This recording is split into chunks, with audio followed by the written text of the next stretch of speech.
Himbau, tidak diwajibkan, tapi himbau untuk mengenakan masker. Kita mengetahui berita bahwa di Singapura COVID kasusnya meningkat lagi ya, jadi kita tetap waspada.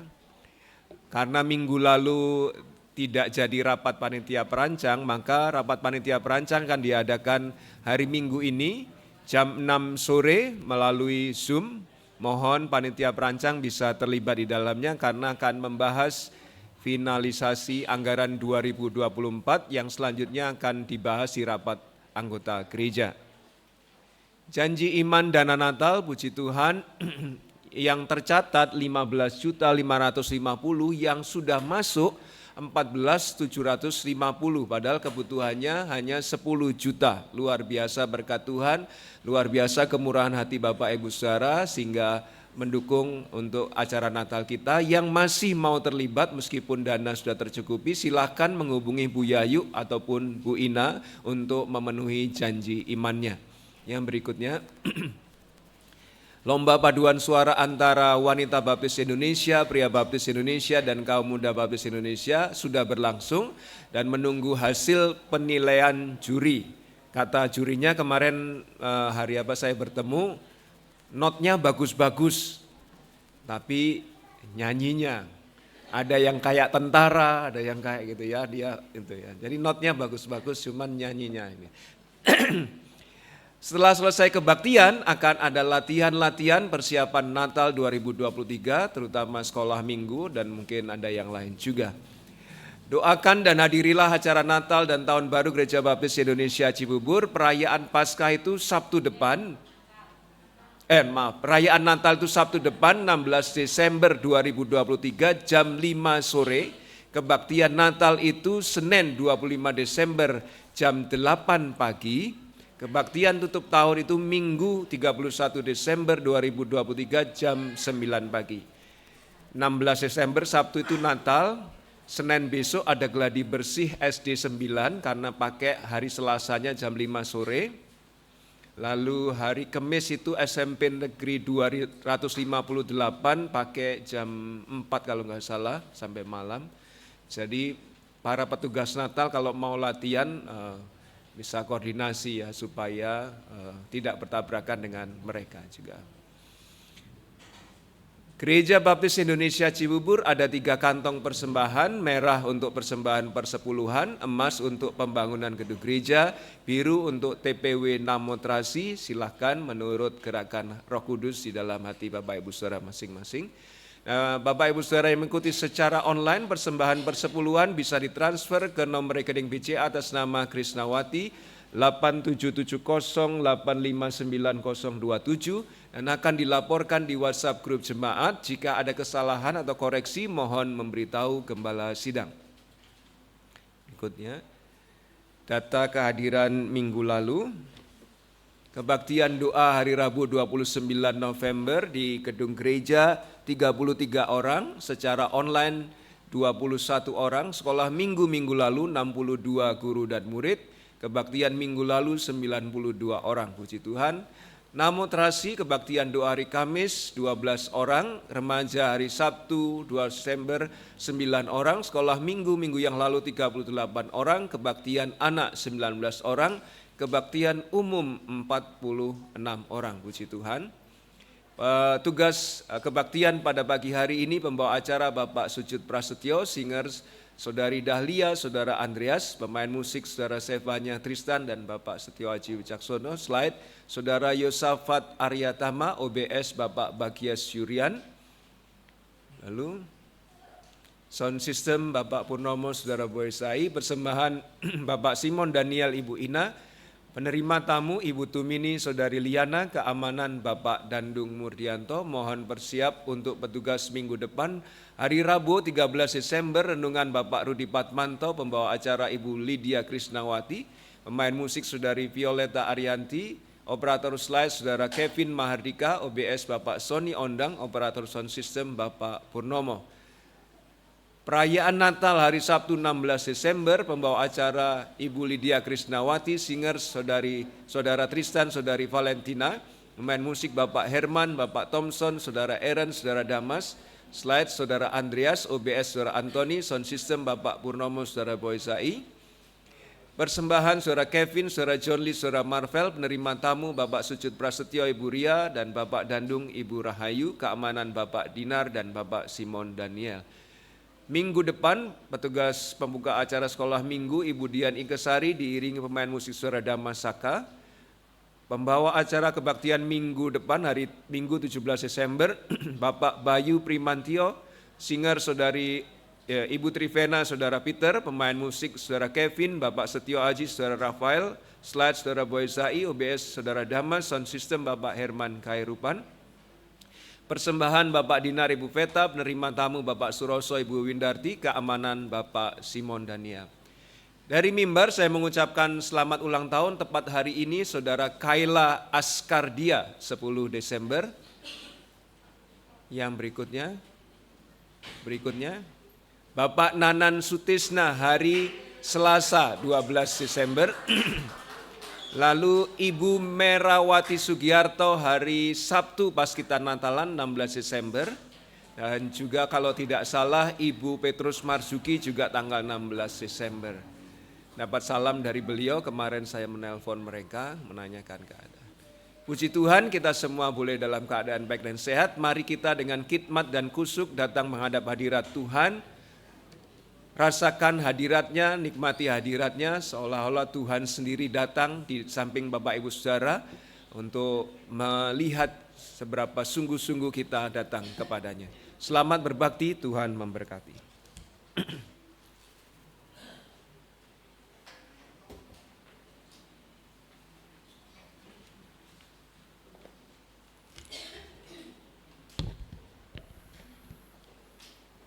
Shalom, Bapak Ibu Saudara yang terkasih dalam Tuhan Yesus. Apa kabarnya hari ini? Sungguh luar biasa karunia Tuhan. Kita akan memulai ibadah pada pagi hari ini. Kami ingin membacakan panggilan berbakti yang diambil dari Matius 1 ayat 21 sampai 23. Ia akan melahirkan anak laki-laki dan engkau akan menamakan dia Yesus, karena dialah yang akan menyelamatkan umatnya dari dosa mereka. Hal itu terjadi supaya genaplah yang difirmankan Tuhan oleh Nabi. Sesungguhnya anak darah itu akan mengandung dan melahirkan seorang anak laki-laki, dan mereka akan menamakan dia Immanuel, yang berarti Allah menyertai kita. Kita akan siapkan hati dan pikiran kita untuk memuji dan memuliakan nama Tuhan. Kita akan menyanyikan seperti ayat Alkitab yang tadi saya bacakan, bahwa Yesus adalah Immanuel, Allah beserta kita. Jemaat dipersilakan bangkit berdiri.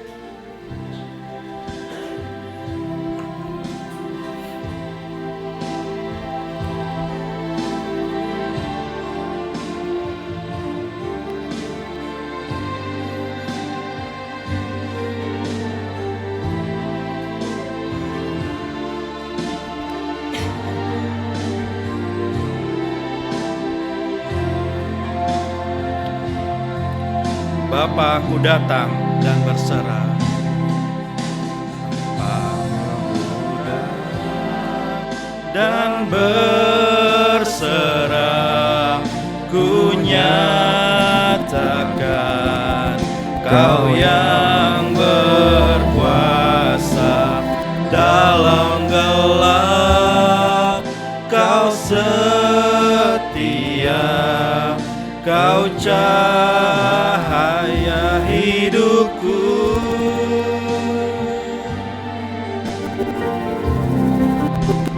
Kau kuatkan aku bertahan. Kau harapan dalam kesesakan. Kau buktikan kesetiaan-Mu Tuhan, Engkau Allah Immanuel.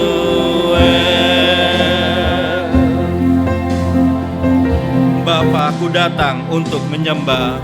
Bapa-Ku datang untuk menyembah.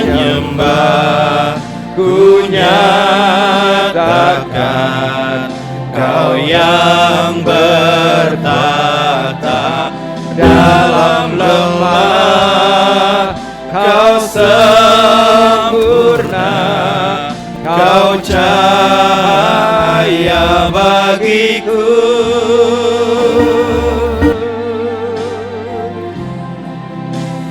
Kau kuatkan aku bertahan, Kau harapan dalam kesesakan. Kau buktikan kesetiaan-Mu Tuhan, Engkau Allah iman. Kau kuatkan aku bertahan, Kau kuatkan aku Tuhan bertahan. Kau harapan dalam kesesakan Yesus, dalam kesesakan. Kau buktikan kesetiaan-Mu Tuhan, Engkau Allah Immanuel. Immanuel, Immanuel, Engkau besertaku. Katakan Immanuel, Immanuel, Immanuel, Engkau Allah beserta. Sekali lagi, mari kita katakan Immanuel, Immanuel, Immanuel, Immanuel, Engkau besertaku. Immanuel, Immanuel, Immanuel, Engkau Allah beserta. Kau kuatkan aku bertahan Tuhan, kuatkan aku bertahan. Kau harapan dalam kesesakan. Kau buktikan kesetiaan-Mu Tuhan, Engkau Allah Immanuel. Kau kuatkan aku bertahan, Kau kuatkan aku bertahan Yesus. Hanya Kau harapanku Tuhan, harapan dalam kesesakan. Kau buktikan kesetiaan-Mu Tuhan, Engkau Allah Immanuel. Engkau Allah Immanuel, Engkau Allah Immanuel. Sekali lagi katakan, Engkau Allah Immanuel, Engkau Allah Immanuel.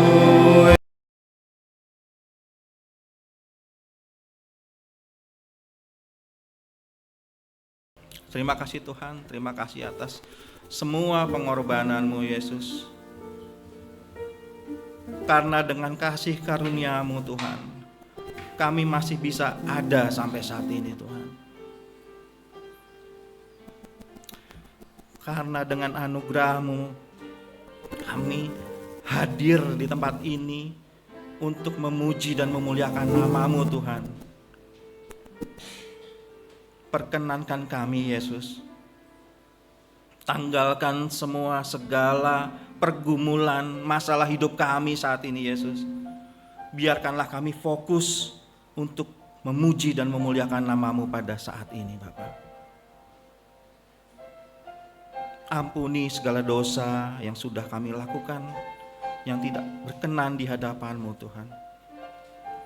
Kiranya Engkau sendiri yang akan datang di tempat ini Tuhan, untuk memberkati setiap petugas yang terlibat ibadah pada hari ini.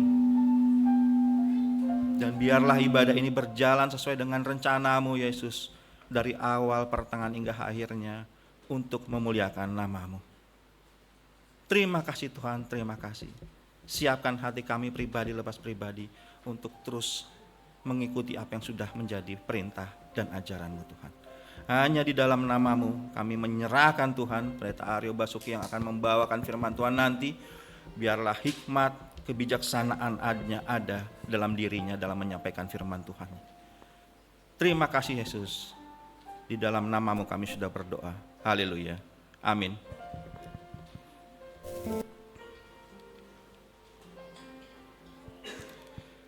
Jemaat tetap berdiri. Jemaat mau terus memuji nama Tuhan di tempat ini? Amin. Kita akan memuji nama Tuhan. Kita akan terus nyanyikan kesaksian iman senada dengan surga. Mari kita puji dengan sukacita, Bapak Ibu Saudara. Tuhan, Engkau hadir. Tuhan, Engkau hadir, kuasa-Mu mengalir, melawat setiap hati kami. Roh-Mu membebaskan, Roh-Mu membangkitkan, kebesaran-Mu dinyatakan. Diselamatkan untuk menyembah, datanglah kerajaan-Mu di dunia. Di hadapan tahta-Mu seluruh jiwa menyatu, nyanyikan pujian senada dengan surga. Kami datang bersatu, sembah puji nama-Mu, semesta bersuka bersama dengan surga. Kita akan menyanyikan satu kali lagi. Kita akan katakan, Tuhan Engkau hadir, kuasa-Mu mengalir, melawat setiap hati kami saat ini Tuhan. Tuhan, Engkau hadir, kuasa-Mu mengalir, melawat setiap hati kami. Roh-Mu membebaskan, Roh-Mu membebaskan, Roh-Mu membangkitkan, kebesaran-Mu dinyatakan. Diselamatkan untuk menyembah, datanglah kerajaan-Mu di dunia. di hadapan tahta-Mu, Di hadapan tahta-Mu seluruh jiwa menyatu, nyanyikan pujian senada dengan kami datang bersatu. Kami datang bersatu, sembah puji nama-Mu, semesta bersuka bersama Di hadapan tahta-Mu, di hadapan tahta-Mu seluruh jiwa menyatu, nyanyikan pujian senada dengan surga. Kami datang padamu, Kami Tuhan. datang bersatu, sembah puji nama-Mu, semesta bersuka bersama dengan surga. Yes. Amin.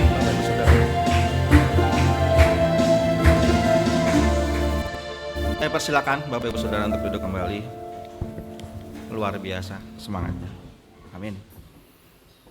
Pembacaan Alkitab yang akan nanti dijabarkan oleh Pendeta Aryo diambil dari Yohanes 12 ayat 1 sampai 11. Kita akan membacakan silih berganti, saya yang ganjil, jemaat yang genap, seterusnya sampai selesai. Yohanes 12 ayat 1 sampai 11. 6 hari sebelum Paskah, Yesus datang ke Betania, tempat tinggal Lazarus yang dibangkitkan Yesus dari antara orang mati. Di situ diadakan perjamuan untuk dia dan Marta melayani. Sedang salah seorang yang turut makan dengan Yesus adalah Lazarus. Maka Maria mengambil setengah kati minyak narwastu murni yang mahal harganya, lalu meminyaki kaki Yesus dan menyekanya dengan rambutnya, dan bau minyak semerbak di seluruh rumah itu. Tetapi Yudas Iskariot, seorang murid-murid Yesus, yang akan segera menyerahkan dia, berkata, "Mengapa minyak narwastu ini tidak dijual 300 dinar dan uangnya diberikan kepada orang-orang miskin?" hal itu dikatakannya bukan karena ia memperhatikan nasib orang-orang miskin, melainkan karena ia adalah seorang pencuri. Ia sering mengambil uang yang disimpan dalam kas yang dipegang. Maka kata Yesus, "Biarkanlah dia melakukan hal ini mengingat hari penguburanku.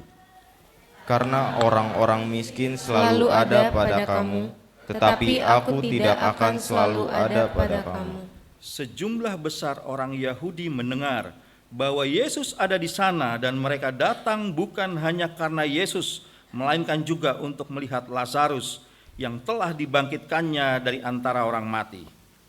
Lalu imam-imam kepala bermufakat untuk membunuh Lazarus juga. Sebab karena dia banyak orang Yahudi meninggalkan mereka dan percaya kepada Yesus. Demikian firman Tuhan yang nanti akan dijelaskan lebih lanjut oleh Pendeta Aryo. Hari Sabtu besok, tepatnya tanggal 16, tadi di pengumuman sudah dijelaskan oleh pendeta, kita akan mengadakan perayaan Paskah.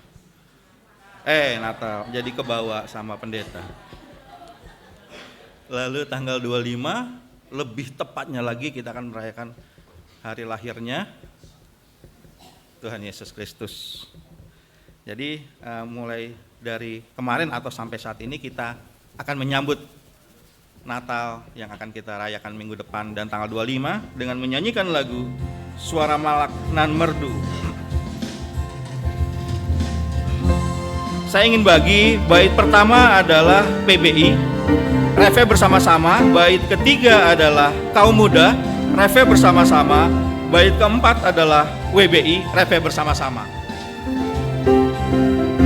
Bait 1 PBI, silakan.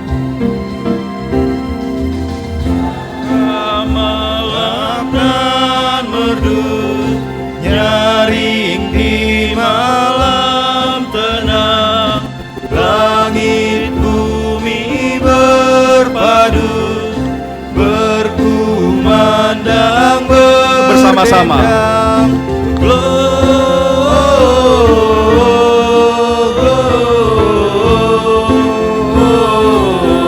Gloria in excelsis Deo,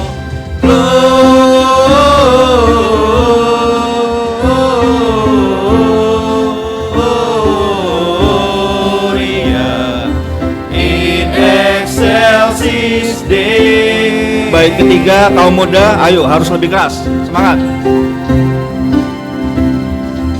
Marilah ke Betlehem, lihat bayi yang suci, dan sembah Raja Salam. Allah menjadi Kita akan katakan bersama-sama, Gloria.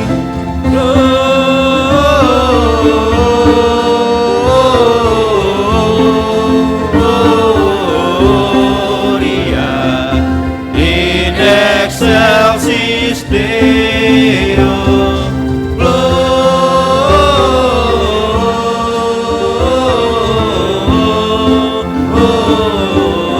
Gloria in excelsis Deo.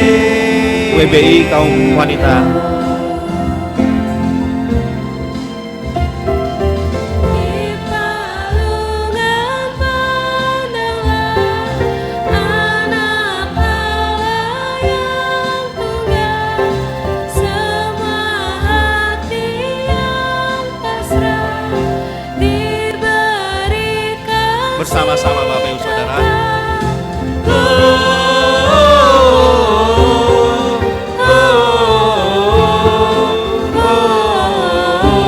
Gloria in excelsis excelsis Deo,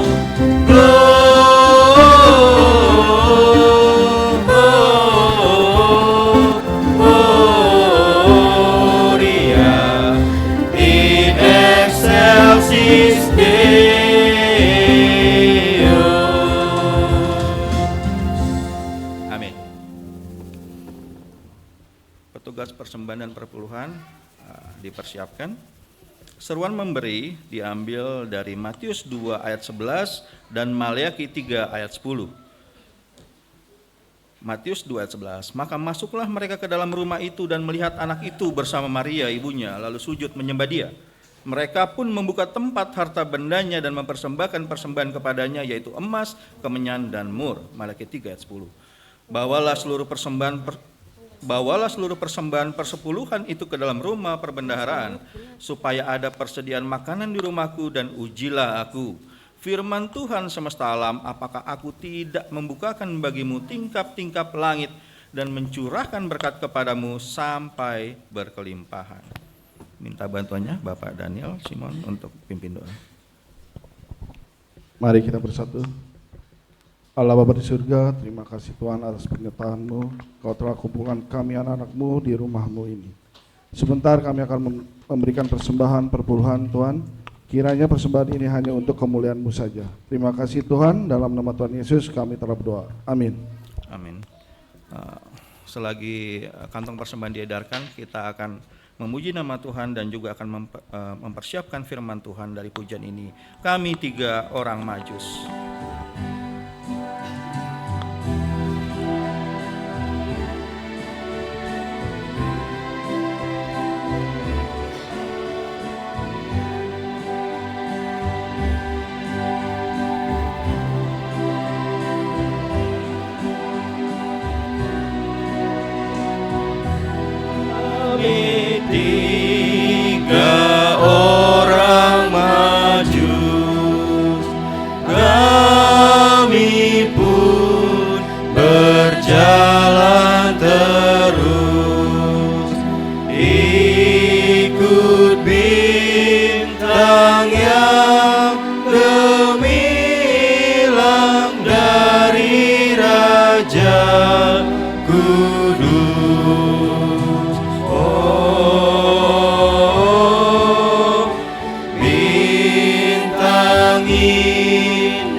Lahir Sang Raja mulia.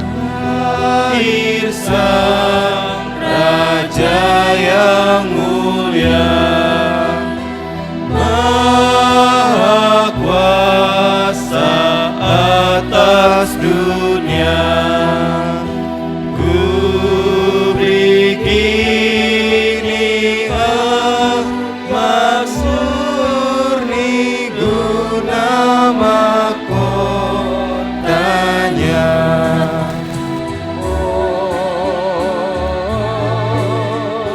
bintang indah yang cerah, bintang mujizat nyata, pimpinanmu yang menuju terang sempurna yang mulia. Saya mengundang Bapak Ibu Saudara untuk bangkit.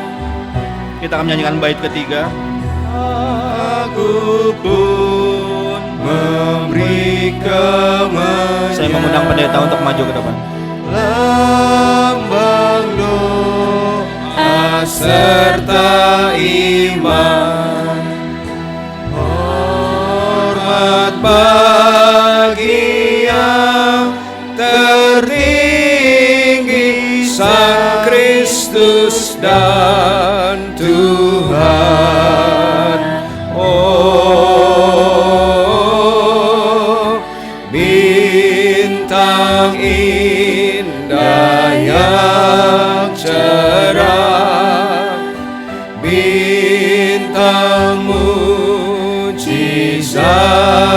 nyata, pimpinanmu yang menuju terang sempurna yang mulia. Ayat 4.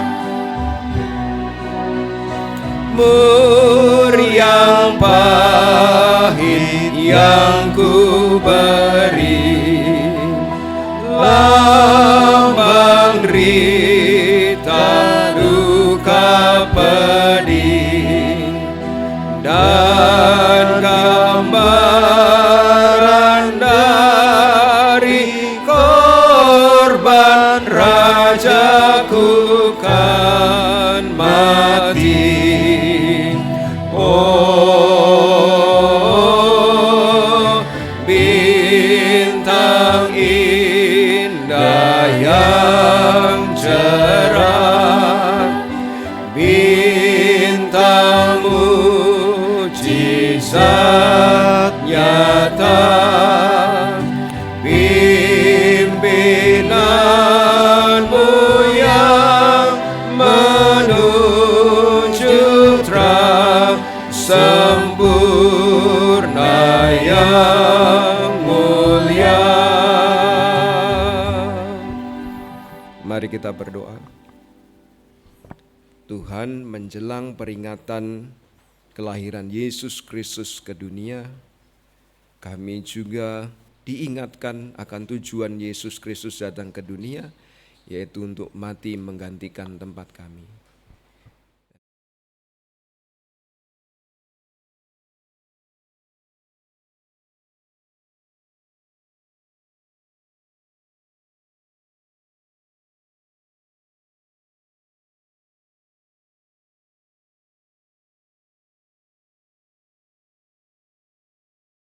Bagi kami, demikian juga kami akan mencurahkan diri kami bagi Engkau yang telah mengasihi kami. Berkuasalah atas hamba-Mu yang menyampaikan dan kami semua yang belajar, agar Roh Kudus-Mu sendiri berbicara dalam hati pikiran seluruh keberadaan kami, sehingga firman-Mu sungguh-sungguh kami terima dengan hati pikiran yang terbuka, hati pikiran yang subur bagi benih firman-Mu bertumbuh berbuah di dalam kehidupan kami. Di dalam nama Yesus kami mohon pimpinan-Mu. Haleluya. Amin. Silakan duduk kembali Bapak Ibu Saudara.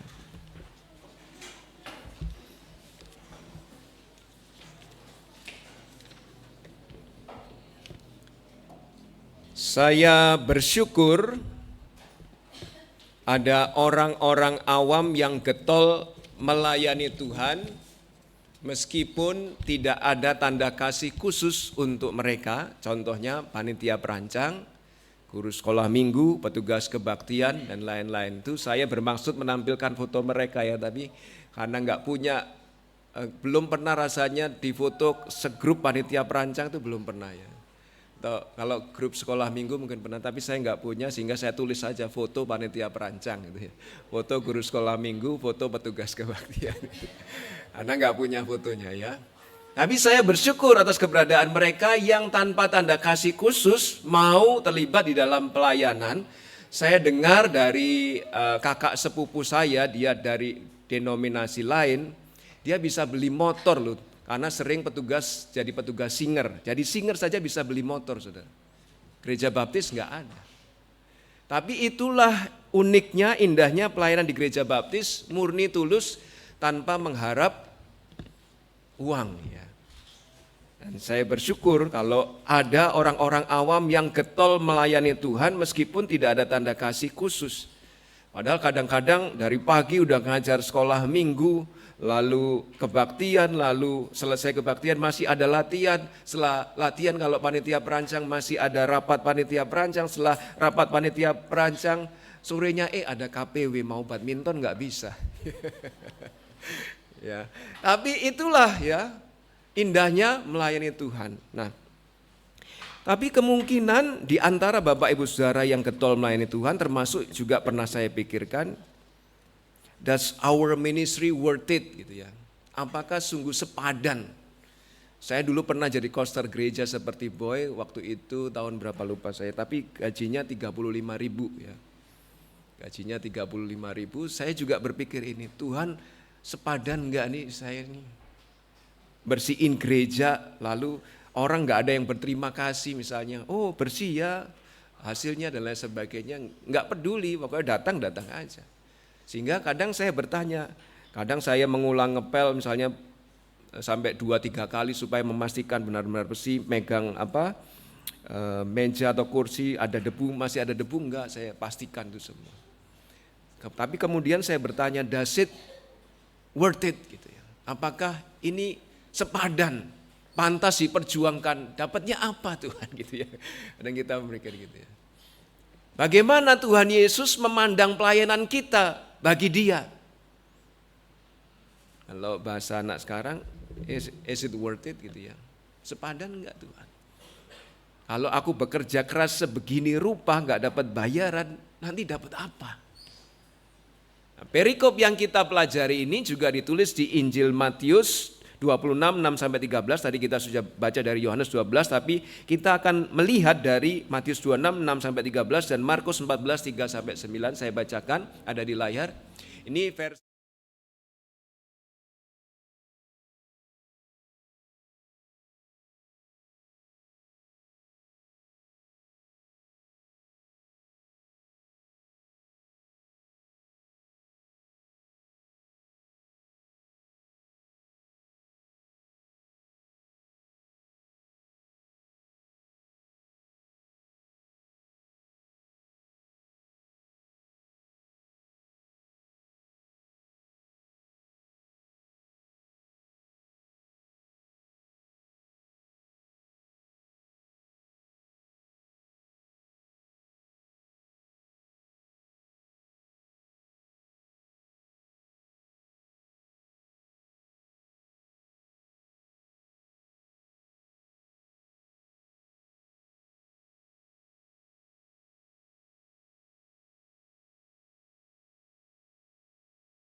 sama aspek apa saja sih kalau kita mau mencurahkan hidup bagi Yesus?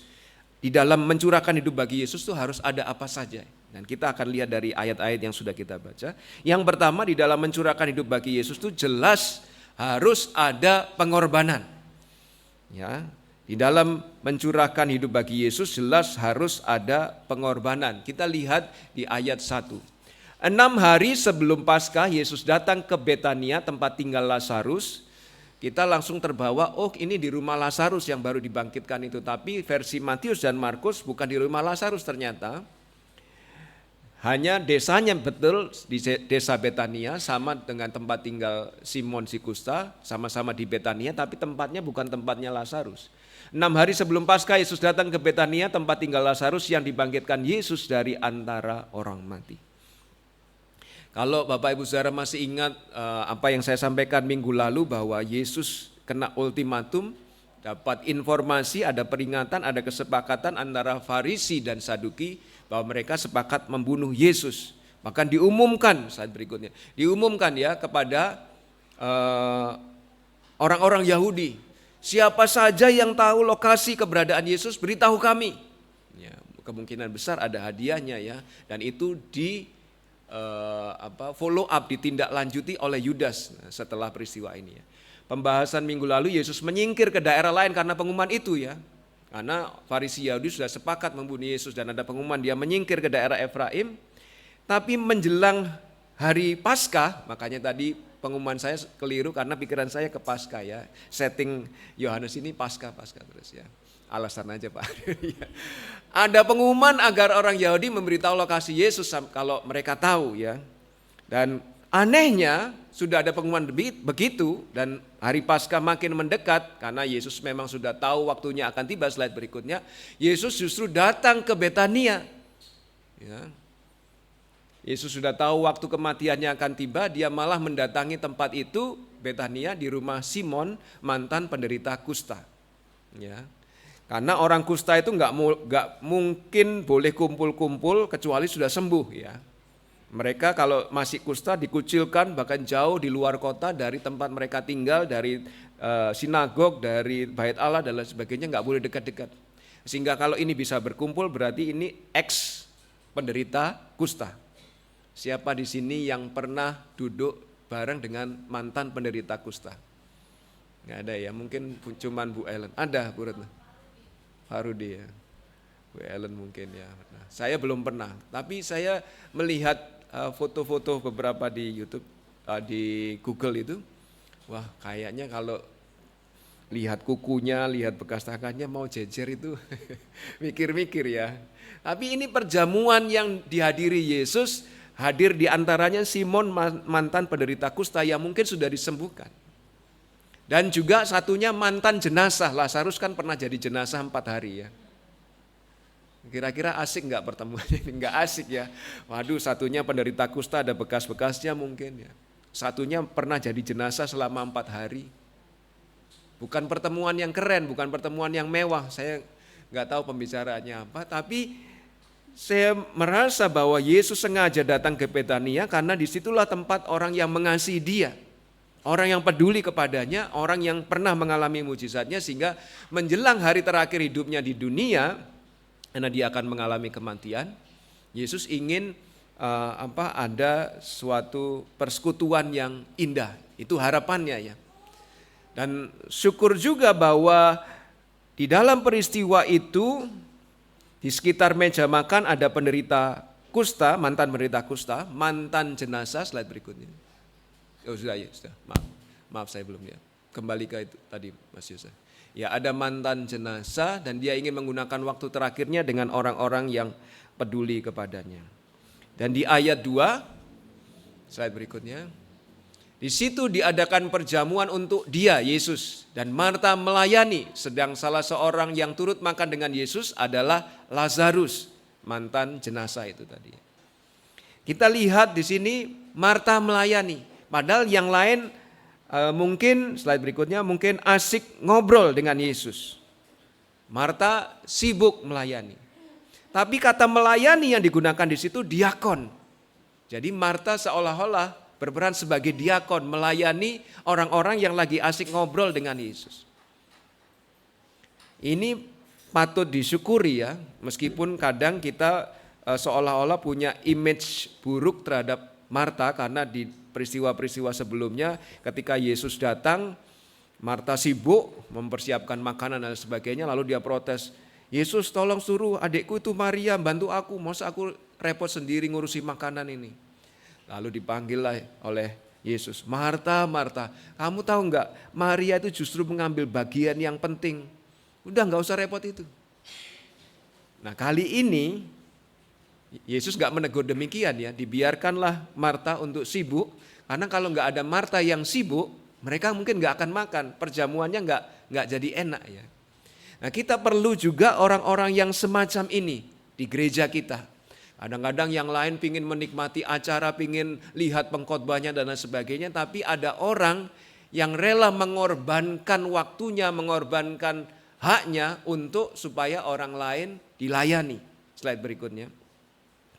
Ya, contoh pelayanan sebagai seksi doa KKR. Saya nawari, gak ada yang mau. Pak Pendeta, kan kita ngundang pengkhotbah KKR untuk datang ke sini. Saya pingin lihat lah, masa saya suruh di belakang doa gitu ya.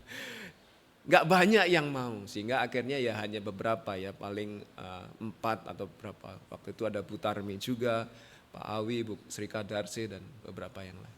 Pelayanan sebagai seksi doa KKR itu gak enak. Gak enak apa? Orang lagi asik-asiknya nonton pengkhotbah tamu yang mungkin berbeda dari pengkhotbah biasanya, disuruh di belakang doa.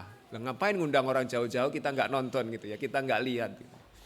Tapi inilah justru pelayanan yang penting yang sudah dilakukan Musa, Harun dan Hur ketika Yosua berperang, mereka berdoa nih ya. Begitu tangannya Musa turun, pasukan pimpinan Yosua kalah, sehingga diangkat oleh Harun dan Hur, naik lagi. Mereka menang, begitu diangkat, ditopang terus sampai selesai, akhirnya pasukannya Yosua menang. Kalau nggak ada tim doanya, bisa kalah, KKR-nya bisa nggak berhasil. Nggak kelihatan, harus ada yang berkorban, tapi membuat yang lain berjalan dengan baik. Konsumsi juga begitu. Yang lain sibuk ngikuti acara, bahkan kalau sudah konsumsinya disajikan, ada yang komentar, ada komentarnya juga kadang-kadang pahit, nyinyir dan lain sebagainya. Tapi mereka, orang lain lagi sibuk nikmati acara, mereka sibuk nyiapin piring, sibuk ngatur ini dan itu. Kalau nggak ada mereka, ya daerah Jakarta Tengah ini atau Lampung Tengah ini teriak-teriak ya, bisa asam lambungnya bisa naik. Jadi kita perlu orang seperti Marta. Kita perlu orang yang rela mengorbankan haknya untuk menolong yang lain.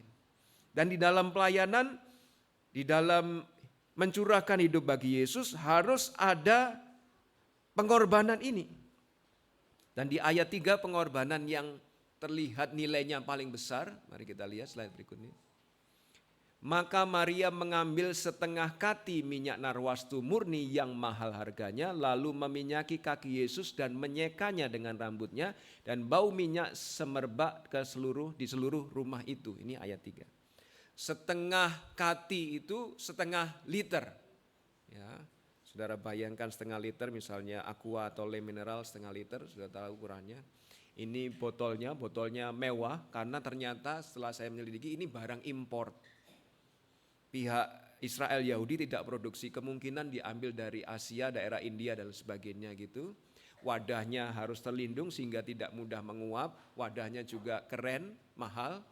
Dan biasanya ini warisan keluarga untuk jaga-jaga kalau ada yang meninggal. Karena Yahudi tidak mengenal formalin, tidak mengenal pembalseman seperti orang Mesir ya. Yahudi nggak pakai itu.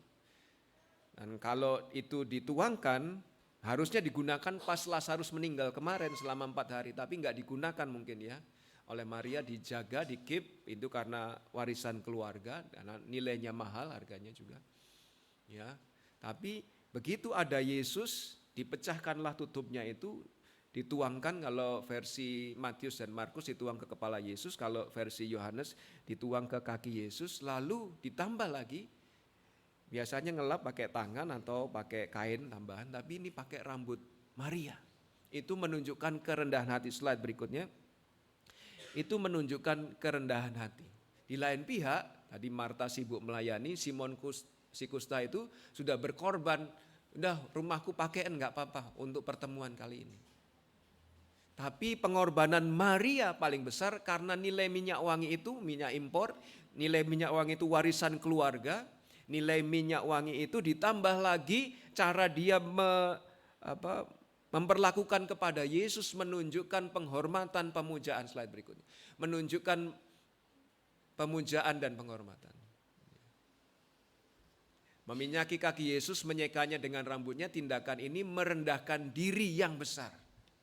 Ya. Seolah-olah orang yang di depannya yang dituang minyak wangi itu nilainya jauh lebih tinggi, dan ada perumpamaan juga yang menyatakan bahwa Kalau ketemu Yesus itu seperti saudara nemu tanah yang isinya harta karun, maka saudara jual semua yang lain supaya bisa beli tanah itu, dapat tanah itu dan dapat harta karunnya. Nah, bagi Maria nilai Yesus seperti itu. Sehingga kalau harus mengorbankan warisan keluarga, barang impor yang mahal harganya, dia enggak peduli. Karena pribadi yang di hadapannya itu sangat dikasihinya, sangat bernilai. Itulah mencurahkan hidup bagi Yesus, ada pengorbanannya. Ya, ada pengorbanannya. Pada waktu itu perempuan kalau sampai membuka kerudungnya itu dianggap setara atau mirip dengan perempuan tunasusila. Tapi Maria justru membuka kerudungnya, tutup kepalanya untuk menyeka kaki Yesus dengan rambutnya. Itu merupakan bentuk penyembahan. Ya, bentuk pemujaan pada pribadi yang sangat dikasihinya. Sehingga Bapak Ibu Saudara mencurahkan hidup bagi Yesus, slide berikutnya, mau tidak mau harus ada pengorbanan dari perkara kecil sepele sampai yang besar. Mulai pengorbanan waktu, mulai pengorbanan tenaga, pikiran, perasaan karena menganggap Yesus begitu bernilai. Ya, teman-teman yang misalnya main musik atau petugas ini, yang lain mungkin kita masih belum pulang kerja atau bisa bersantai-santai dengan keluarga di rumah, mereka harus menyiapkan diri. Kadang latihannya sebelum siap melayani, latihannya 2 kali. Itu salah satu bentuk pengorbanan. Waktunya, tenaganya, pikirannya, mungkin perasaannya. Kalau pas sudah tampil, penampilanmu jelek gitu, ada yang komentar nyinyir gitu. Aduh, gitu ya, ngelus dada gitu. Itu korban perasaan. Tapi orang yang mau mencurahkan hidupnya bagi Yesus, gak mempermasalahkan itu, gak peduli itu karena menganggap Yesus lebih bernilai daripada komentar negatif orang. Yesus begitu bernilai daripada waktu, tenaga, pikiran, perasaan yang saya korbankan, yang saya curahkan. Mencurahkan hidup bagi Yesus itu mengharuskan pengorbanan. Ya. Kalau di gambar ini gambar seorang janda yang memberi persembahan di bait Allah. Dan Yesus ngeliatin orang ngasih persembahan ya.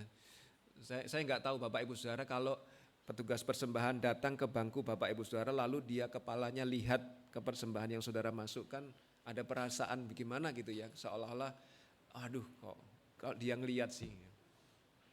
Tapi itulah yang dilakukan Yesus ketika di bait Allah dan mengetahui persembahan janda itu. Sehingga tadi ketika di awal kebaktian saya menyampaikan ya, anggaplah seolah-olah Yesus ada di samping Bapak Ibu Saudara. Ketika persembahan dia lihat jumlah persembahan saudara.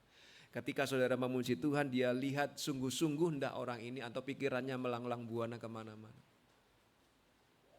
Ya. Kalau saudara menganggap Yesus begitu bernilai, ya nggak peduli mau dilihat petugas persembahan atau enggak, saudara akan memasukkan yang saudara anggap seperti Yesus layaknya. Meskipun kadang yang saudara masukkan di sini mungkin bisa jadi jumlahnya tidak banyak ya, tapi mungkin yang saudara transfer ke bendahara gereja mungkin jumlahnya lebih besar. Tapi urusan saudara dengan Tuhan.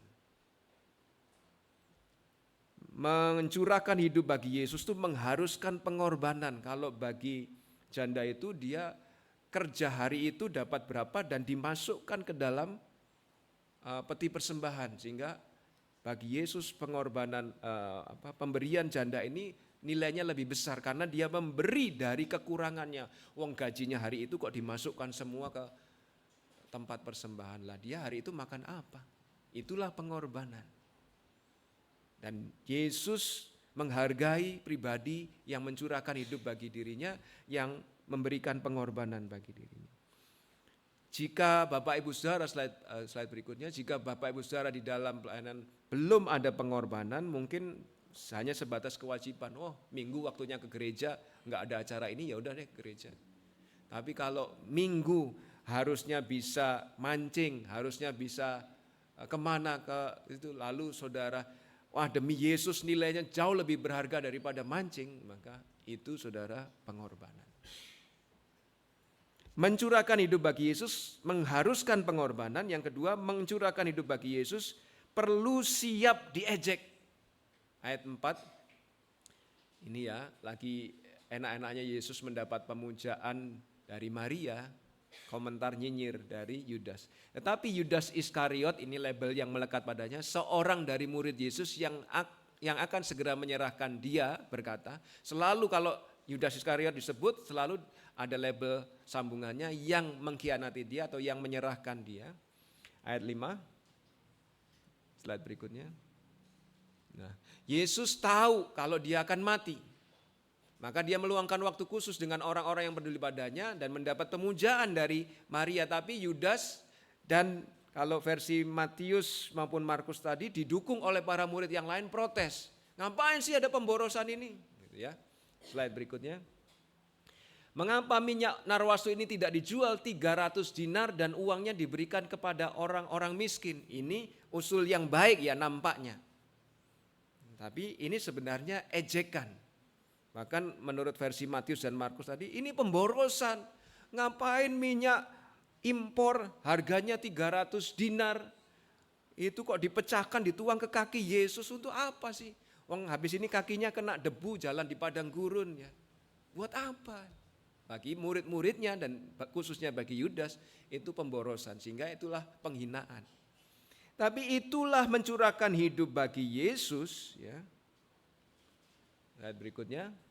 Yudas protes dan menghina, untuk apa pemborosan ini? Menurut Injil Matius dan Markus, Yudas tahu kisaran harga minyak itu sehingga disebutkan 300 dinar. 300 dinar itu saudara, gaji 300 hari.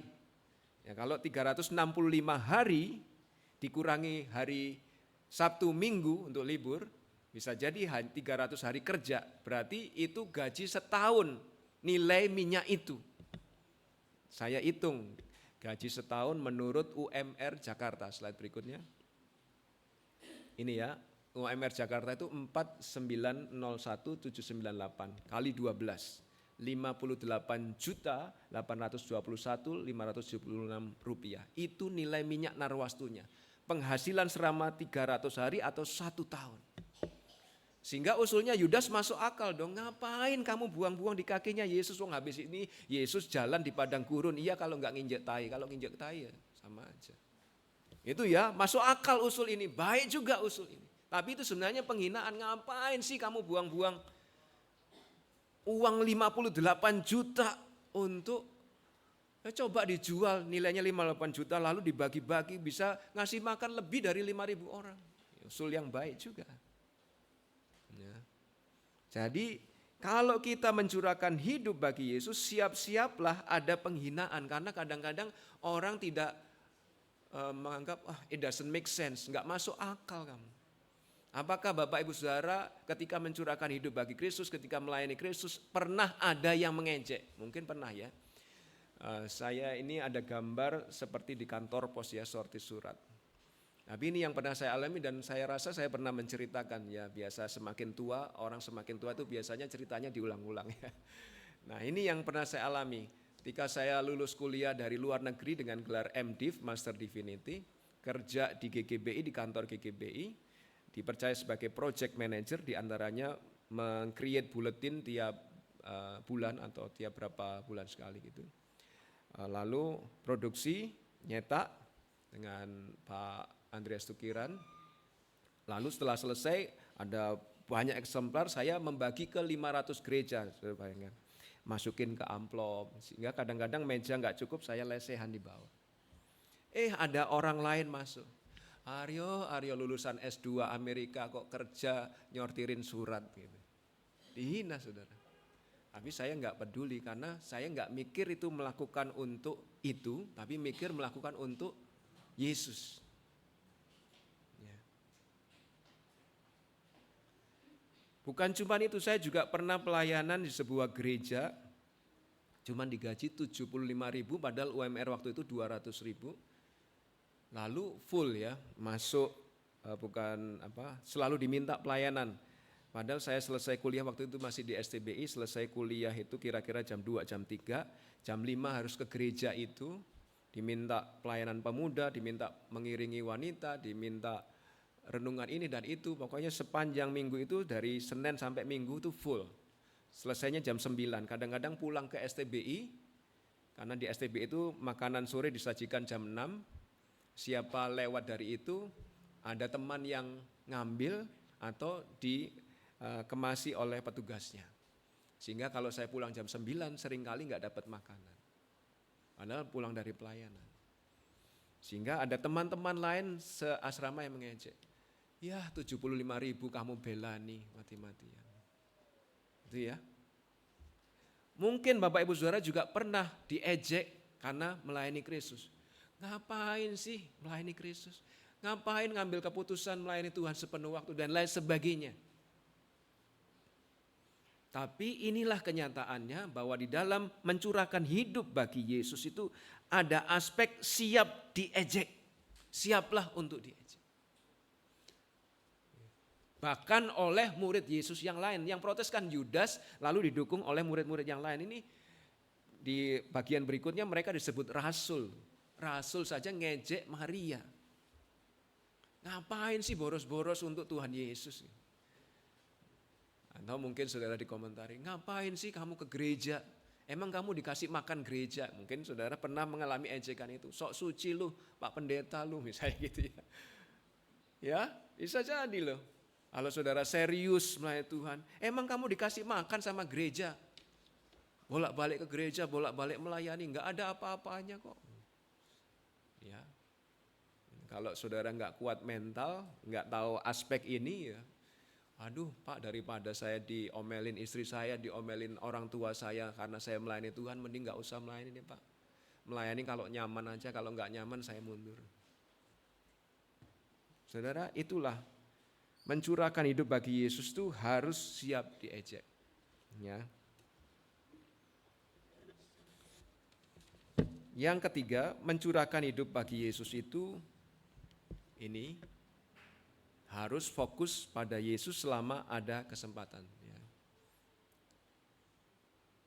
Bapak Ibu Saudara, beberapa hari yang lalu saya nelpon ibu saya lalu dikomentari, khotbahmu minggu ini duowo gitu ya. Sak jam gitu ya, saya dikomentari. Kok panjang apa jemaatmu nggak panas itu pantannya dengerin kamu khotbah gitu, dikomentari begitu.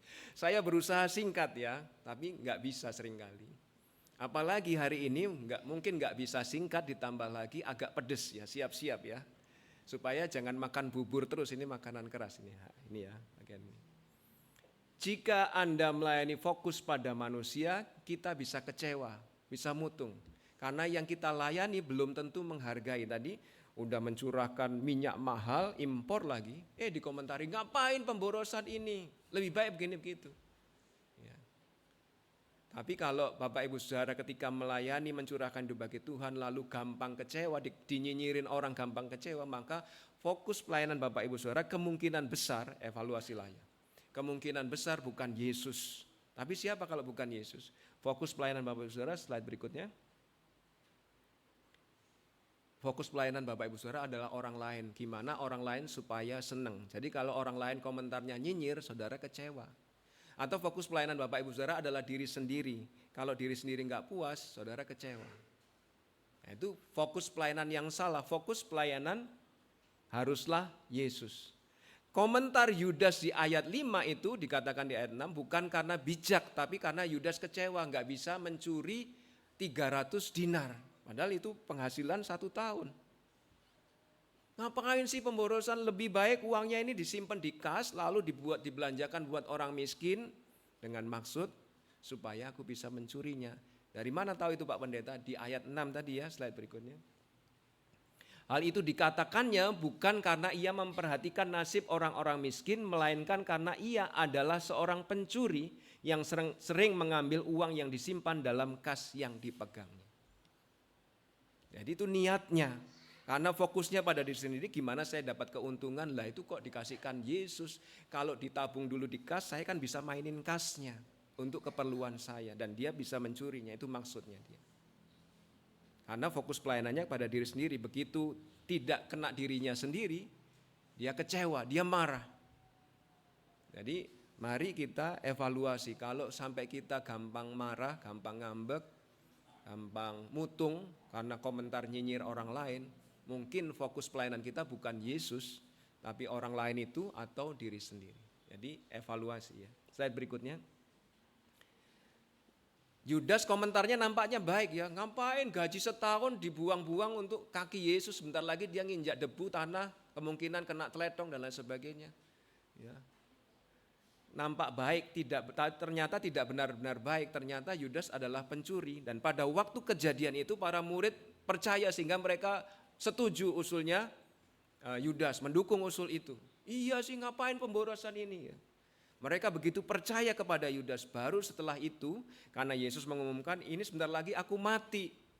Wah, Yudas gak punya harapan nih, dia harapannya bisa diangkat sebagai panglimanya Yesus kalau Yesus melakukan revolusi terhadap Roma. Ya, dia sebagai panglimanya Yesus, atau paling enggak kalau dia terus dipercaya sebagai bendahara, dia pegang uangnya, bisa nyuri lebih banyak, bisa pakai lebih banyak. Wah, gagal nih kalau Yesus mati, benar-benar seperti omongannya tadi. Maka dia apa yang dilakukan? Ya sudahlah, kerjasama dengan Farisi Saduki, jual Yesus harganya 30 keping perak. Ya, karena enggak berhasil dapat 300 dinar, juallah Yesus supaya keuntungannya untuk dia. Dia pencuri, nampaknya baik usulnya, tapi ternyata pencuri. Sehingga ini bagian yang agak berat. Ini menjadi warning, peringatan bagi kita semua. Slide berikutnya. Perlu diwaspadai, saya juga cantumkan foto panitia perancang, pengurus gereja, foto guru sekolah minggu, foto petugas kebaktian. Perlu diwaspadai oleh pekerja gereja yang nampaknya getol melayani Tuhan, pengurus, orang yang getol melayani Tuhan, agar fokus pada Tuhan bukan dirinya sendiri ketika melayani, supaya enggak gampang marah, enggak gampang mutu. Ya, fokus pada Tuhan bukan dirinya sendiri ataupun orang lain. Ini perlu diwaspadai. Jangan melayani fokus pada diri sendiri, mencari kemuliaan atau keuntungan pribadi. Oh, supaya saya keren, terkenal, meskipun ini hanya 100 orang atau 90 orang, paling enggak kan saya punya terkenal lah di depan banyak orang. Sehingga evaluasi, apa respon kita jika kita tidak mendapat tanggapan yang baik. Kita muntung, ngambek seperti anak kecil, berarti fokus kita kepada orang lain, fokus kita kepada diri kita sendiri, bukan pada Yesus. Tetapi ayat 6 ini yang agak sensi. Berikutnya. Ayat 6 itu peringatan bagi kita semua yang getol melayani Yesus, dipercaya orang lain, jika ada peluang untuk korupsi bisa jatuh dalam korupsi. Jika ada peluang, karena menurut hasil survei LSI, ya, slide berikutnya. Hasil lembaga survei Indonesia tahun 2017 disimpulkan tidak ada hubungan antara tingkat religius dan perilaku korupsi. Oh, kalau orang semakin rohani, semakin religius, nggak mungkin korupsi. Gombal itu ya. Karena korupsi banyak terjadi justru di Kementerian Agama. Peristiwa Al-Quran, peristiwa penyelewengan dana haji dan lain sebagainya, banyak di Kementerian Agama. Sehingga disimpulkan pada waktu itu tahun 2017 nggak ada hubungannya, semakin religius orang nggak akan korupsi, belum tentu. Karena korupsi dapat terjadi kalau ada peluang. Sehingga dari Yohanes 12 ayat 6 ini saya menyerukan kepada semua ini, ya slide berikutnya. Saya mewajibkan keuangan tiap organisasi harus ditangani lebih dari satu orang. Lebih dari satu orang. Tidak boleh hanya ketua yang tahu. Harus dicatat bendahara, dipegang oleh siapa boleh, tapi harus dicatat bendahara, boleh dipegang oleh siapa saja. Harus ada lebih dari satu orang, harus laporan rutin. Saya minta, karena saya di PBI, saya minta kepada bendahara PBI, laporin tiap bulan rutin. Dapatnya berapa, keluarnya berapa, laporin. Daripada gara-gara uang 10.000 Pak Awi dicurigai, mending laporin. Demikian juga harusnya di WBI, demikian juga harusnya di PKMB, demikian juga harusnya di sekolah minggu. Karena korupsi itu terjadi kalau ada peluang. Kalau sampai ketua ambil alih semuanya, aku aja yang tahu, yang lain nggak boleh tahu, saudara patut curiga. Jadi mulai saat ini, tolong keuangan tiap organisasi harus dilaporkan rutin, harus dicatat bendahara, yang pegang boleh siapa saja, tapi tahu masuk berapa, keluar berapa, untuk apa. Ya, ini bagian yang berat, Yohanes 12 ayat 6. Mengapa? Karena Yudas itu muridnya Yesus loh. Uangnya dipakai untuk keperluan diri sendiri. Nah, kita nggak tahu. Ketika panitia formatur memilih orang-orang untuk menjadi perancang, pengurus gereja, di dalamnya ada bendaharanya, ada sekretarisnya dan lain sebagainya. Kita nggak tahu orang itu jalannya akan kemana, lurus enggak. Kalau ada peluang korupsi, korupsi deh.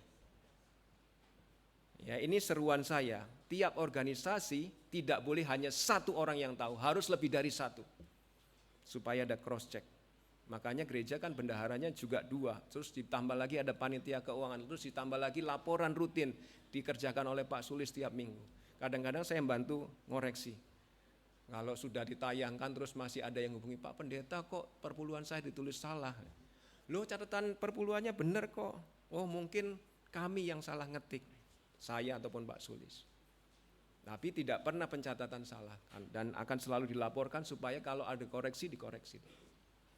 Harusnya di WBI juga begitu, di sekolah minggu juga begitu, di kaum muda juga begitu, di pria baptis juga begitu. Sehingga tidak memberi peluang untuk terjadinya korupsi.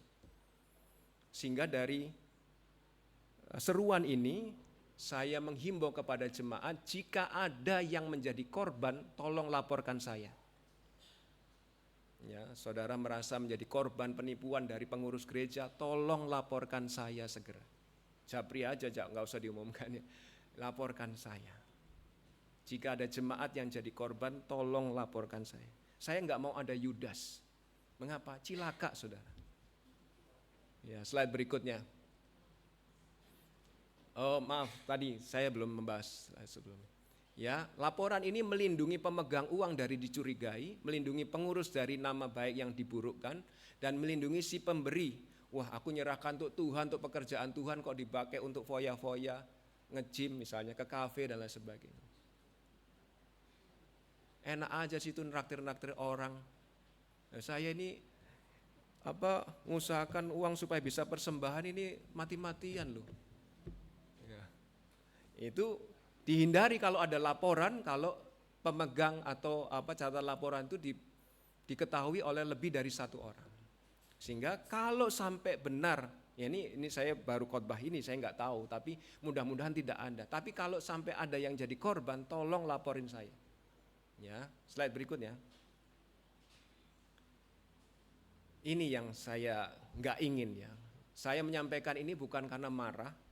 Saya menyampaikan ini karena kalau sampai terjadi korupsi, uang untuk pekerjaan Tuhan akan cilaka, saudara. Udah dialami banyak orang di Alkitab, menyelewengkan uang Tuhan akan cilaka. Kalau enggak cilaka pelakunya, ya keluarganya.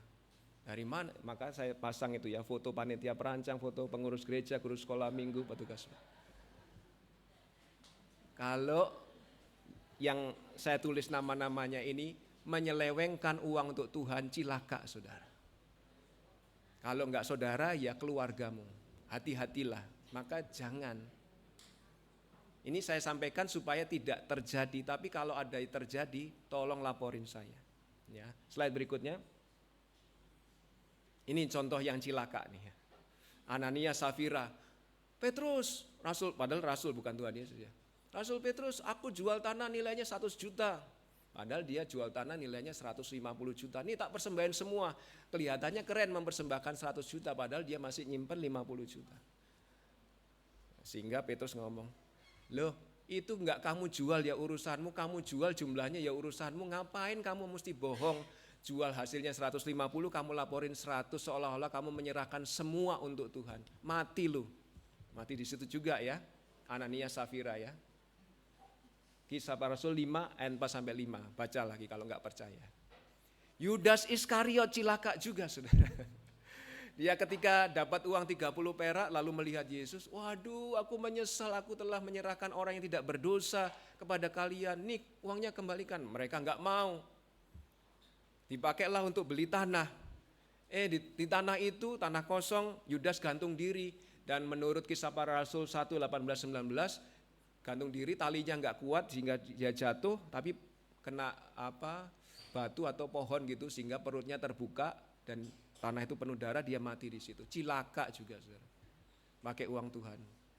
Gehasi, ini pembantunya Elisa. Gehasi, 2 Raja-Raja 5:20. Naaman disembuhkan oleh doa Elisa ya. Lalu ketika Naaman, Nabi Elisa aku mau ngasih ini pemberian. Enggak usah, itu pemberian Tuhan gratis, saya enggak mengharap itu. Gehasi, wah ini Nabi Elisa enggak mau nih, aku mau. Disusullah Naaman itu, Tuhan, ini berubah pikiran Nabi Elisa. Oh ya udah ini nih, ambil nih. Terus balik lagi dia ke rumah Nabi Elisa, ditanya sama Nabi Elisa, kamu dari mana aja Gehasi? Aku enggak kemana-mana kok Nabi Elisa. Alah itu ada bau-bau 2 talenta berapa dan pakaian-pakaian itu. Kamu ya saya enggak mau nerima kok kamu ambil. Ya udah kalau begitu sakit kustanya Naaman kena kamu dan seluruh keluargamu selama-lamanya. Coba saudara, yang pelakunya hanya Gehasi, tapi yang cilaka dia dan seluruh keluarganya selama-lamanya. Kalau enggak percaya baca di situ 2 Raja-Raja 5. Cilaka kan. Imam Eli punya anak Hofni Pinehas. Korupsinya apa Pak Pendeta? Tiap kali orang mempersembahkan korban daging, rutenya kan harus prosedurnya dibakar, diserahkan pada Tuhan, asapnya membubung tinggi dan Tuhan menerima persembahan itu.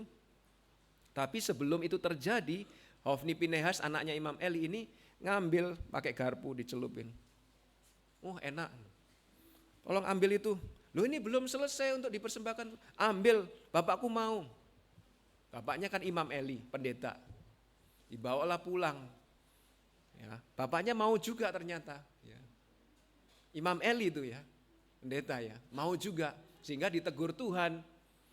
Kamu kok enggak negur anakmu? Kamu kok lebih menghormati anakmu daripada menghormati aku? Udah matinya anakmu nanti barengan. Benar, Hofni Pinehas matinya barengan di medan perang. Imam Eli begitu dikabari, anakmu mati dua-duanya barengan di medan perang. Lalu tabut perjanjian Allah berhasil dirampas musuh. Kaget dia, ngeblak, patah lehernya. Dikatakan di 1 Samuel pasal 2 ayat 29 kalau nggak salah. Ngeblak lehernya dikatakan karena kegemukan. Akibat sering makan daging curian. Ya. Korupsi ya. Imam Eli, pendeta pun kalau nggak benar, ya bahaya juga ya.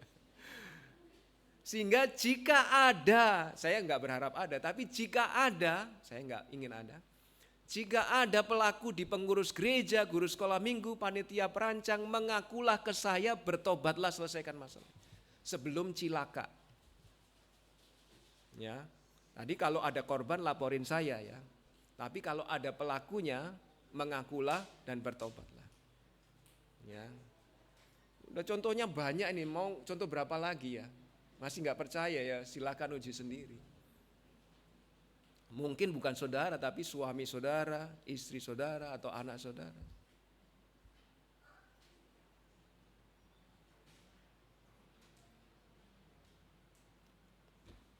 Itu bagian yang keras. Saya berusaha menyampaikan dengan cara lucu supaya saudara bisa terima makanan pedas, makanan keras masuk saudara. Dan kalau saudara melakukannya, berhentilah. Kalau saudara menjadi korban, laporkanlah supaya tidak orang lain jadi korban lagi. Karena korbannya bukan cuma saudara tertipu, tapi juga orang itu, pelaku itu akan cilaka. Kasihan kan kalau kita punya saudara seiman cilaka gara-gara pakai uang yang bukan menjadi haknya. Ya.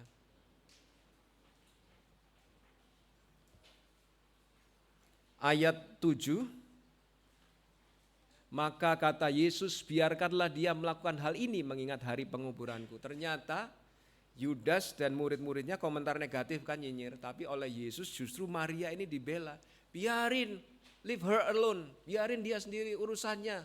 Mau dia mencahin harga 58 juta, 300 dinar 1 tahun, urusannya. Oh dia tulus kok, ngapain kamu nyinyir. Yesus membela Maria karena tanpa Maria tahu apa yang diperbuat Maria itu sebenarnya persiapan kematian Yesus. Karena di ayat 1 tadi 6 hari sebelum Paskah dan Yesus akan mati menjelang Paskah. Dan Yesus akan disalibkan di malam Paskah Israel. Ya, Kita melihat bahwa Maria justru dihargai, dipuji oleh Yesus. Ayat 8, karena orang-orang miskin selalu ada pada kamu, tetapi aku tidak akan selalu ada pada kamu. Oh, apa maksudnya Tuhan? Apakah kita nggak boleh mengasihi orang miskin? Usulnya Yudas bagus loh. Tapi bukan itu maksud Yesus. Slide berikutnya. Komentar Yesus bukan berarti kita tidak boleh peduli kepada orang-orang miskin, akan bertentangan kan dengan ayat lain dalam Alkitab tentang mengasihi sesama. Jadi bukan itu maksudnya Yesus. Slide berikutnya, komentar Yesus itu sebenarnya tentang keunikan momen ini. Sebentar lagi aku nggak bersama-sama kalian, aku akan mati dan setelah mati bangkit, setelah bangkit naik ke surga. Sehingga momen ini benar tepat kalau dia spesial menuangkan minyak impor untuk aku. Karena 7 hari setelah itu kalian kalau mau ngurusi orang miskin masih ada kesempatan. Tapi kalau mau mempersembahkan sesuatu yang indah untuk aku hanya kali ini. Ini kesempatan langka, kesempatan unik. Orang miskin banyak di Yerusalem kalau kalian mau membiayai, silahkan. Tapi aku belum tentu selalu ada di sini secara fisik bersama kalian. Sehingga bukan Yesus menolak kita mempedulikan orang miskin, tapi maksudnya momen ini penting loh. Slide berikutnya. Maria bukan memboroskan uang untuk sesuatu yang bisa dilakukan di lain waktu. Ini mumpung kesempatan langka masih ada Yesus. Dan tanpa dia ketahui bahwa sebentar lagi Yesus mati, dia sudah menaruhkan minyak wangi yang memang seharusnya untuk jenazah ya, sebagai persiapan. Sehingga Bapak Ibu Saudara, slide berikutnya. Ini ya pujiannya Yesus, penghargaannya Yesus kepada Maria. Aku berkata kepadamu sesungguhnya di mana saja Injil ini diberitakan seluruh dunia, apa yang dilakukan ini akan disebut juga untuk mengingat Maria ini. Loh, diingat loh oleh Yesus. Dikenal oleh Yesus. Kalau Maria mati diterima di hari surga. Bukan karena perbuatan baiknya tapi karena Yesus kenal. Itu yang paling penting. Yudas digunakan oleh Yesus tapi Yesus enggak kenal. Siapa kamu? Bahkan disebutkan di Yohanes pasal 6, ini anak kebinasaan. Ya. Dan memang disiapkan untuk kebinasaan. Slide berikutnya. Mumpung ada kesempatan. Jadi mari kita fokus pelayanan pada Yesus, bukan pada komentar orang lain. Orang komentar jelek silahkan. Pokoknya aku lihat Yesus saja. Terserah kamu mau nyinyir, pokoknya nanti yang dinilai itu, yang penting nilainya adalah dari Yesus, bukan dari komentar orang. Hindari mencari keuntungan pribadi dalam pelayanan karena itu membuat nilai kita buruk di mata Tuhan dan yang kita cari itu pujian dari Tuhan seperti yang dialami Maria. Bukan dari orang lain. Ih hebat ya kamu bisa ngumpulin duit. Di dalam hati, iya sebagian tak pakai. Marah kan gitu ya. Tuhan yang tahu. Kamu dapat pujian dari manusia, selesai di situ. Tapi tidak dapat dari pujian dari aku. Itu yang parah. Slide berikutnya. Jadilah lebih baik dari sekedar digunakan Yesus seperti Yudas, tetapi mengenal dan dikenal Yesus seperti Maria. Sudah saya sampaikan minggu lalu. Ketika Tuhan aku kan jadi MC demi namamu, aku jadi ketua ini demi namamu. Siapa kamu? Aku gak kenal kalau Tuhan ngomong gitu. Cilaka benar kita ya. Udah nyampe di sana, Tuhan gak kenal. Rugi dong, gak worth it pelayanan. Ya dipuji manusia tapi nggak dipuji Allah ya. Slide berikutnya. Sebagai penutup, ini pertanyaan lagi. Does our ministry worth it? Sepadan nggak? Kalau kadang-kadang saya harus tadi malam nggak tidur ya, karena baru ada kesempatan untuk ngoreksi PowerPoint supaya pengumumannya benar, supaya ini semua benar. Juga baru mengerjakan naskah khotbah. Tapi kadang-kadang saya bertanya, Tuhan worth it enggak sih ini? Sepadan enggak?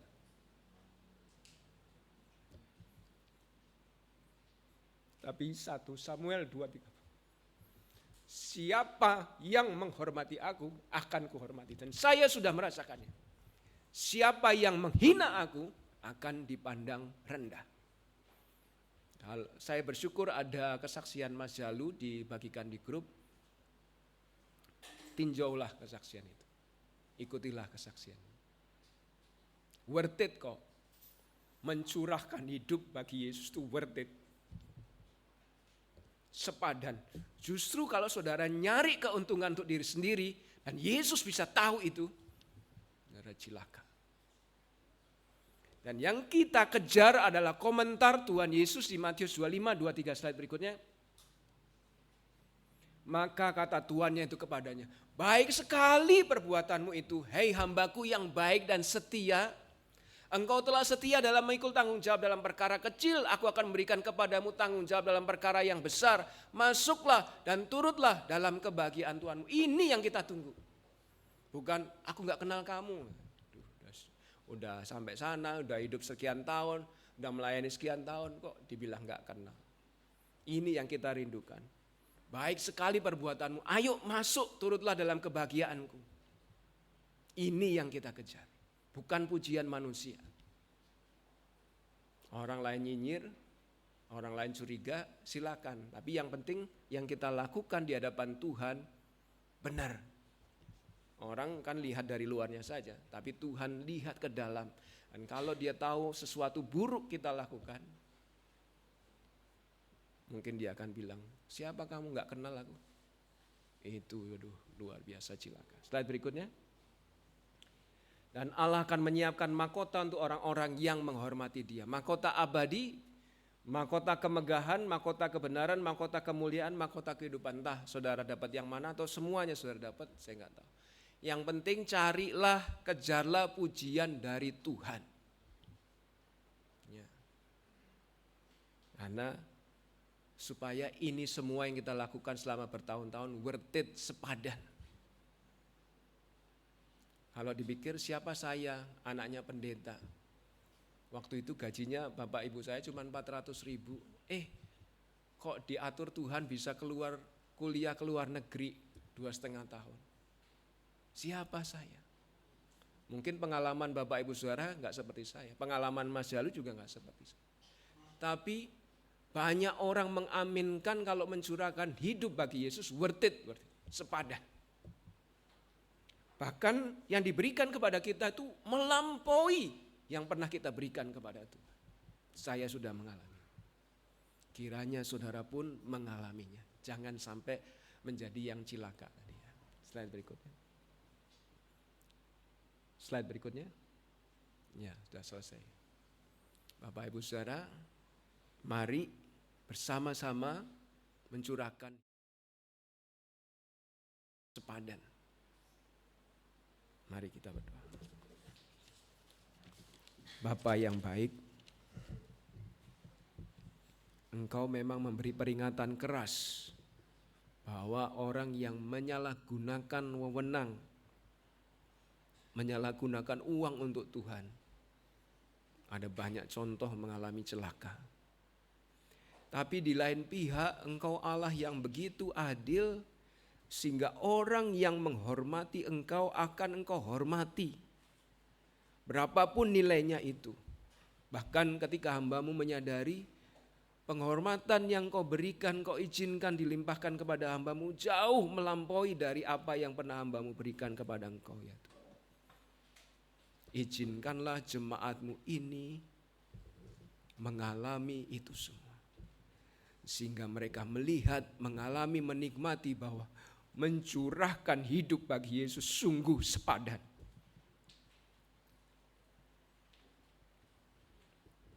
Bagi kami yang mungkin telah berdosa dengan menyalahgunakan wewenang yang ada pada kami, ampunilah. Kami bersyukur ada kesempatan kami untuk bertobat. Biarlah kesempatan itu tidak kami sia-siakan. Bagi kami yang mungkin ada yang belum mencurahkan hidup bagi Kristus, biarlah mereka semakin tergoda dan melihat dengan jelas bahwa mencurahkan hidup bagi Yesus sungguh sepadan. Terima kasih Tuhan. Meteraikanlah firman-Mu, di dalam nama Yesus itulah hamba-Mu berdoa. Amin. Saya undang jemaat berdiri, kita merespon dengan nyanyian nomor 297, Jiwa Raga Ya Tuhan.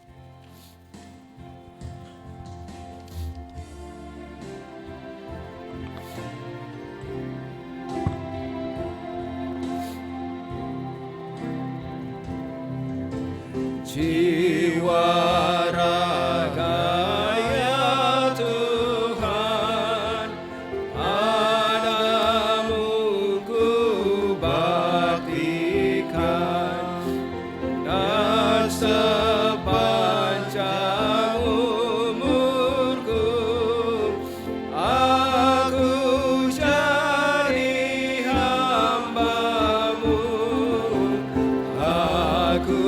jadi hamba-Mu.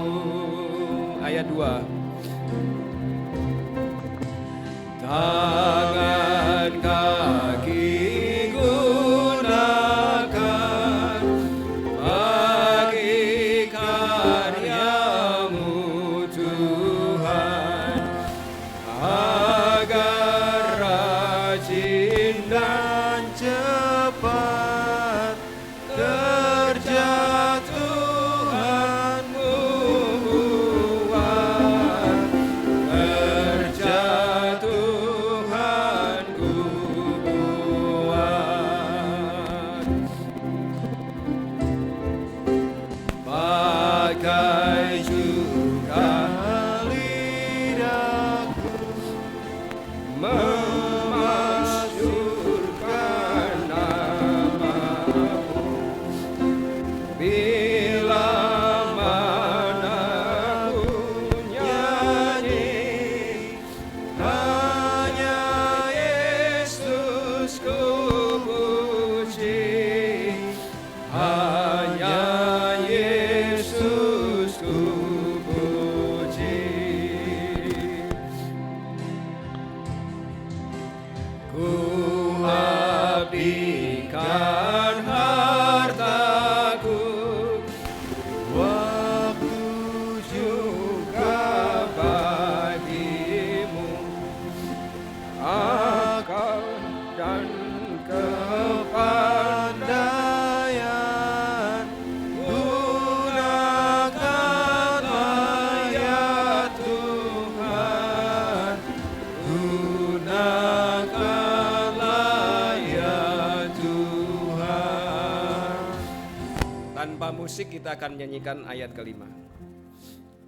Ku baktikan hatiku, karena itu milik-Mu. Dalamnya bertahtalah dan berkuasa selamanya, dan berkuasa selamanya. Tuhan, inilah doa kami. Kelima bait yang baru saja kami nyanyikan. Jiwa raga kami, tangan kaki kami, mulut lidah kami, waktu harta kami, hati kami untuk Tuhan, semuanya untuk Tuhan. Tolonglah kami memenuhinya. Kalau sampai ada sesuatu yang tertinggal sehingga menjadi untuk dunia ataupun untuk diri sendiri, dan Tuhan tidak berkenan akan hal itu, bersihkanlah. Mumpung masih ada kesempatan bagi kami untuk bertobat, sehingga kami kedapatan menyenangkan hati Tuhan, dan Tuhan menyambut kami dengan perkataan, masuklah hei hambaku yang baik dan setia, turutlah dalam kebahagiaan Tuhan. Itu yang ingin kami dengar. Jadikanlah kami seperti itu. Seluruh jemaat Gereja Baptis Indonesia Cibubur, pengurusnya, panitia perancangnya, guru sekolah minggunya, petugas-petugas gerejanya. Sehingga kami mencari, mengusahakan, mengupayakan kehormatan Tuhan, meskipun harus berkorban berapapun nilainya, sama seperti yang sudah diteladankan Maria kepada kami. Terima kasih ya Tuhan. Meteraikanlah firman. Keluar dari tempat ini kami punya tugas yang sama, menjadi pelaku firman Tuhan. Tolonglah kami. Jika bukan karena pertolongan-Mu, kami tidak sanggup, karena ini bukan perkara yang mudah. Sanggupkan kami mencurahkan hidup kami bagi Tuhan. Berkatilah jemaat-Mu satu persatu. Ketika menghadapi godaan untuk tidak mempersembahkan hidupnya bagi Tuhan, tariklah, selamatkanlah kami. Tolonglah kami menjadi pribadi-pribadi yang mau mencurahkan hidup kami bagi Tuhan. Berkatilah tiap pribadi, berkatilah tiap keluarga, berkatilah tiap usaha pekerjaan. Dan kami berdoa untuk saudara-saudara kami yang sedang sakit, Pendeta Mujiran, Pendeta Dwi Tartiasa, Pendeta Muda Nathanael, lawatlah mereka, pulihkanlah, sembuhkanlah mereka oleh kuasa-Mu. Dan ketika ada kesempatan bagi kami semua diberi kesehatan, kami tidak lupa mencurahkan hidup kami bagi Tuhan. Terima kasih ya. Meteraikanlah firman. Kami akan berpisah satu dengan yang lain, kembali kepada rumah dan aktivitas kami masing-masing. Tuntunlah langkah kami, ingatkanlah terus di dalam hidup kami untuk menyenangkan Tuhan senantiasa. Saudaraku yang terkasih, kiranya kasih yang dari Allah Bapa, anugerah yang dari Yesus Kristus, hadirat persekutuan di dalam Roh Kudus menyertai Bapak Ibu Saudara semuanya, mulai saat ini sampai Maranatha Tuhan Yesus datang menjemput orang percaya. Di dalam nama Yesus yang begitu mengasihi kami bersyukur dan berdoa. Haleluya. Amin. 363 Tuhan memberkati.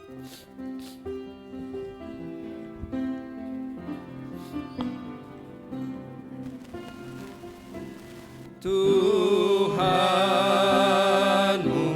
memberkatimu, Tuhan melindungi menyinarimu, memberi kasih karunia, Tuhan menyinarimu dengan wajahnya, memberi kasih karunia,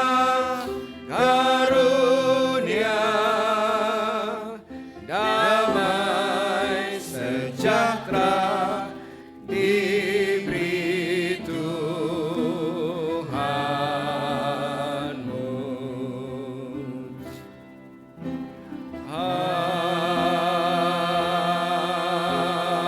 Amin. Selamat hari Minggu, Tuhan memberkati. Silakan bersaat teduh sejenak.